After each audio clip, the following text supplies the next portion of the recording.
We'll be back from that break, and tonight we're having Nancy Okwong hosting a team from Uganda Free Zone Authority to look out for considerations and incentives available to an investor within a free zone economy. Over to you, Nancy Okwong. A good evening and welcome to Let's Talk Export. Tonight we are joined by a team from Uganda Free Zones Authority. You're very welcome, gentlemen. Thank you. Good evening, Nancy. Good evening. Good evening, Nancy. I'll give them the pleasure to introduce themselves, starting with one on my right, I guess. My name is Richard Jabo, the Executive Director of Uganda Free Zones Authority. Okay, thank you.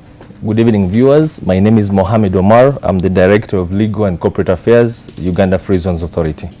Okay, you're very welcome. And to start with tonight, we are going to ask, what is a free zone? Yeah. A free zone is basically a customs-controlled area, which is designated as separate from the customs territory. In essence, we're talking about a place which is an enclave within a country, and the rules concerning the entry and exit of cargo, of goods and commodities in that particular enclave are different from what you would normally have in any customs area or any country. Okay. So maybe for the viewers to get to understand this more, what does it take to be inclusive in the free zone? Essentially, for a free zone, somebody needs to have a license. What that license provides for you is entry of your cargo and your raw materials in that particular area that's been designated as a free zone. Maybe for the benefit of the viewers, I need to go into the background of this. Previously, we've noticed that within the EAC region, partner states have had legislation, different laws enacted to support export-oriented manufacturing and trade. Now, in Uganda, we had our act, the Free Zones Act, enacted last year, and the President signed it into law in February 2014. So we have established the institution to regulate and to license different players who are going to be part of this scheme. Our offices are Communications House, so we've already set up the institutional framework. The team is fully constituted with a board of directors, and we are open for business. In terms of the benefits to the private sector and the benefits to government, the policy intent of government was to accelerate export-oriented manufacturing and trade for us as a nation. The other policy intent was to sort of accelerate job creation, because when you set up these entities, free zones, jobs will be created. The other intention of the government was also to increase exports, so that we can reduce our current account deficit, for that matter, and also to encourage domestic investment and foreign direct investment. Then maybe if I talk about other benefits for a government and the private sector, there are backward and forward linkages. Backward linkages in the sense that when you set up an entity operating within the free zone, you're going to have the private sector maybe provide raw materials, farmers providing inputs into the production process where there's going to be value addition, and forward linkages in the sense of access to bigger and more sophisticated markets. Then there'll also be technology uptake. When there's technology uptake, then that means that productivity is increased. If I just talk about the benefits to the private sector for free zones, under this structure where you have a license, it means that you'll be eligible for tax and some non-tax incentives, which I can talk about. For instance, if industries of similar nature are clustered together, then you can benefit from economies of scale. You can also have benefits in terms of enhanced uptake of particular technologies, on-site services from customs. These are customs-controlled areas. So customs will be in one place. You'll have inspection, you'll have supervision of all your activities from one central location. You don't have to go to different places as long as you're licensed and your area is gazetted as a free zone. Then also as an institution, the authority will be able to provide you with more information concerning markets, product development, business development. We'll give you that kind of assistance. And finally, what I can talk about is maybe if the government also sets up a free zone, we could be looking at a situation where you have serviced infrastructure, and then you can come and then lease lands and structures of that sort. Okay, Mr. Richard, you hinted on something to do with employment as regards to the free zone.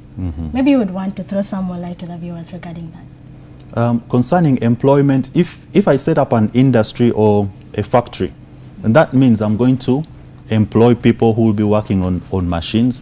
I'll be employing people who will be supplying raw materials. I'll be employing people along the entire production chain. Now, there are two types of employment. There will be the direct jobs. That's what I was talking about earlier on, job creation. But then there are also indirect jobs, which are harder to measure. These are some of the dynamic benefits of free zones. So among those dynamic benefits, you have, say for instance, I set up a fruit processing plant. The backward linkages goes back to the people who are providing the fruits, the farmers who are growing the fruits themselves, then also people who supply, let's say, inputs for the farmers to use, like sprayers and all those sorts of things.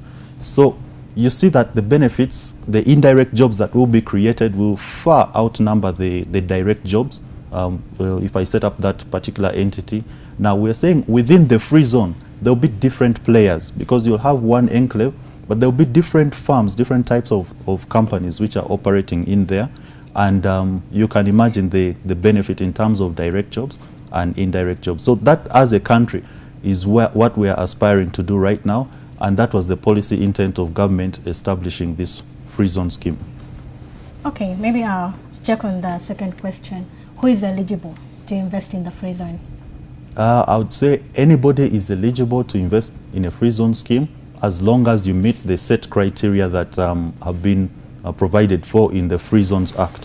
One of the criteria concerning the eligibility, the private sector in Uganda, we really want to encourage the private sector to come and pay us a visit, get more information, and see how they can benefit from this. We are also targeting foreign investors because, as you know, it's not about only foreign investors or only domestic investors. This scheme is open to everybody as long as you're coming into manufacture for export or your activities are of an export-oriented nature. The only conditions we would want to reiterate here right now is that most of your output should be going out to the export market. But if you produce and you want to sell onto the domestic market, then you have to pay the taxes, all the customs duties. And the maximum output that you'll have to sell to the local market is 20% of your output. Okay.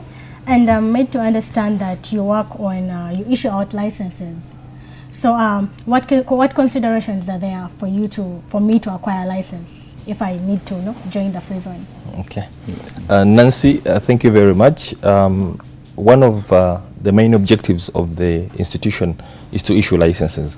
Yeah. And the law provides for 3 kinds of licenses. We have a license which we issue to developers. We'll issue a license to an operator. We shall issue a license to a manager. Now, the conditions that are set for the issuance of the licenses are prescribed in our law, in our act. My colleague Richard has just told you that we do have a website. We can pick that easily from the website. However, going into the details of what you'd require, one is you'll have to incorporate a company for the sole purpose of operating a free zone. 2, on our website we do have an application form. We believe that it provides for all the information that would require as we consider to issue these licenses. An applicant will be is supposed to actually fill out that form, and alongside that form you'll have to provide us with documents. We expect you to have an agreement, because in case you're going to be getting into other legal arrangements with any other party, we expect you to have the agreement. We expect you to give us a business plan. We expect you to give us your master plan. We expect you to give us an EIA, environmental impact assessment clearance from NEMA, in the event that you're going to deal with the environment. In terms, there are people who will want to to produce, and the production may have an effect on the environment.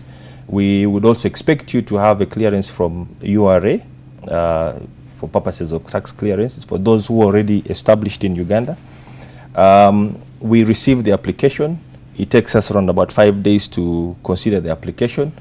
After considering the application, we'll get back to the applicant with whether there is information, additional information that is required.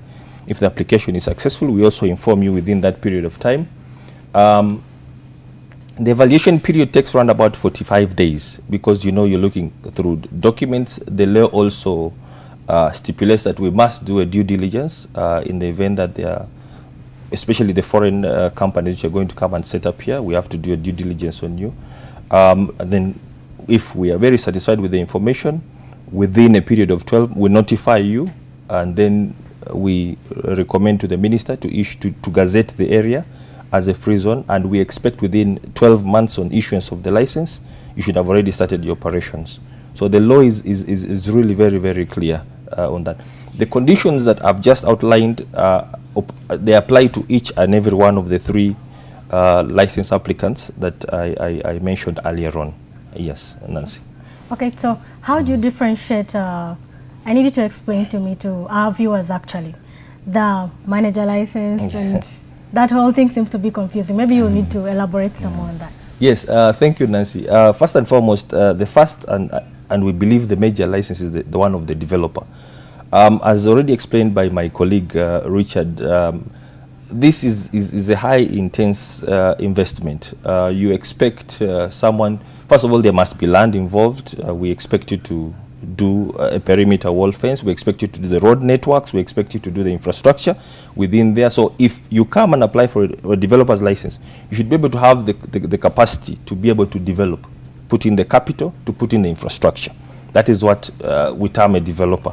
Now, an operator is the person who's going to come with his briefcase, with his raw materials, and operate within the infrastructure that has already been set up by the developer. Now, a manager is a person, because after developing, I may decide to contract you, Nancy, to manage my establishment. So you also have to apply for a license so that you can manage the infrastructure and the services which are going to be offered within the free zone. Let's have a short break and we come back with the money markets.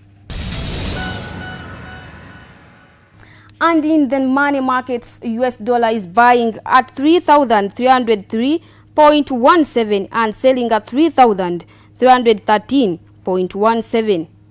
Pound sterling is buying at 5,104.45 and selling at 5,119.63. Euro currency is buying at 3,685.61 and selling at 3,696.57. Kenyan shilling is buying at 32.99 and selling at 33.09. That brings us to the end of Business Forum. I'm Judith Buizaganya. Have a good night.